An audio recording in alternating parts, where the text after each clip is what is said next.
photosynthesis.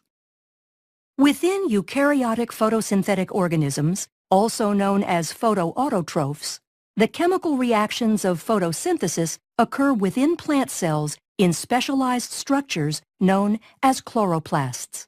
Photosynthesis consists of two sets of reactions, the light-dependent reactions and the Calvin cycle. Within the chloroplast are small disc-like structures called thylakoids, which are surrounded by a fluid-filled space called the stroma. The reactions that synthesize glucose, the Calvin cycle, occur in the stroma. The light-dependent reactions occur in the thylakoid. It is here that conversion of light energy to chemical energy is initiated. In most photosynthetic organisms, thylakoids contain pairs of photosystems, called photosystem 1 and photosystem 2, that work in tandem to produce the energy that will later be used in the stroma to manufacture sugars. The photosystems of the thylakoid consist of a network of accessory pigment molecules and chlorophyll, the molecules that absorb the photons of light. Within the pigment molecules, the absorbed light energy excites electrons to a higher state. Photosystems will channel the excitation energy gathered by the pigment molecules to a reaction center chlorophyll molecule, which will then pass the electrons to a series of proteins located on the thylakoid membrane. Photons of light strike photosystems 1 and 2 simultaneously.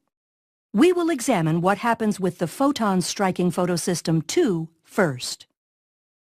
The energized electrons are passed from the reaction center of photosystem 2 to an electron transport chain.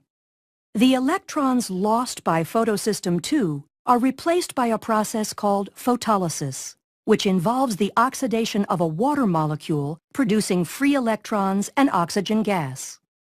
While this oxygen gas is a byproduct of photosynthesis, it is an important input to the cellular respiration pathways.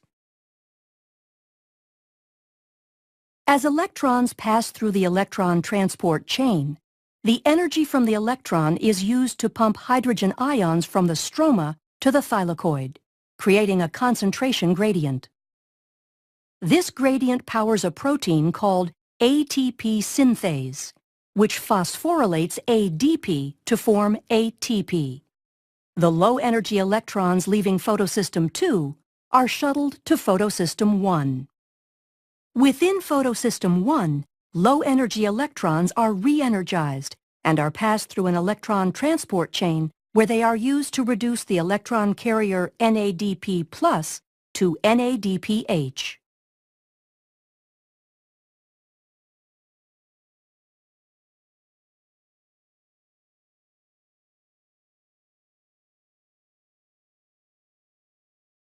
When the chloroplast is receiving a steady supply of photons, NADPH and ATP molecules are rapidly being provided to the metabolic pathways in the stroma.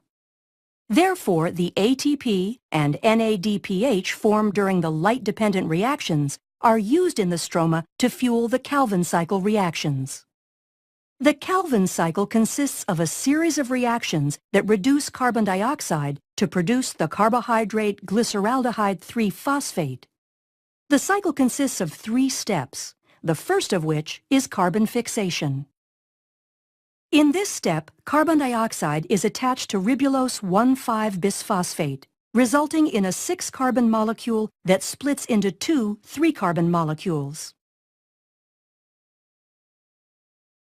The second step is a sequence of reactions using electrons from NADPH and some of the ATP to reduce carbon dioxide.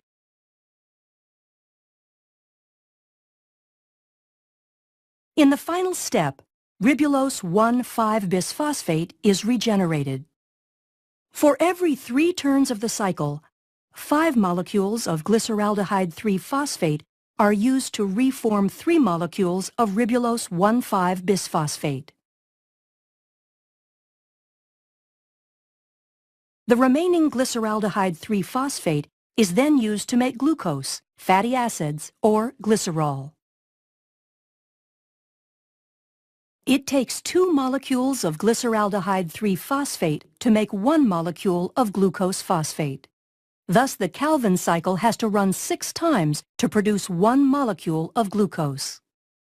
These molecules can remove their phosphate and add fructose to form sucrose, the molecule plants use to transport carbohydrates throughout their system. Glucose phosphate is also the starting molecule for the synthesis of starch and cellulose.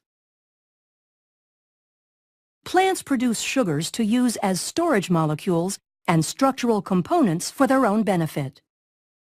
By utilizing the energy of the sun, along with inputs of water and carbon dioxide, plants act as glucose factories. Photosynthetic organisms are the primary producers of glucose on the planet. They also produce oxygen gas as a byproduct, and thus serve as the foundation of life, providing food and oxygen for the complex food webs on both land and in the oceans.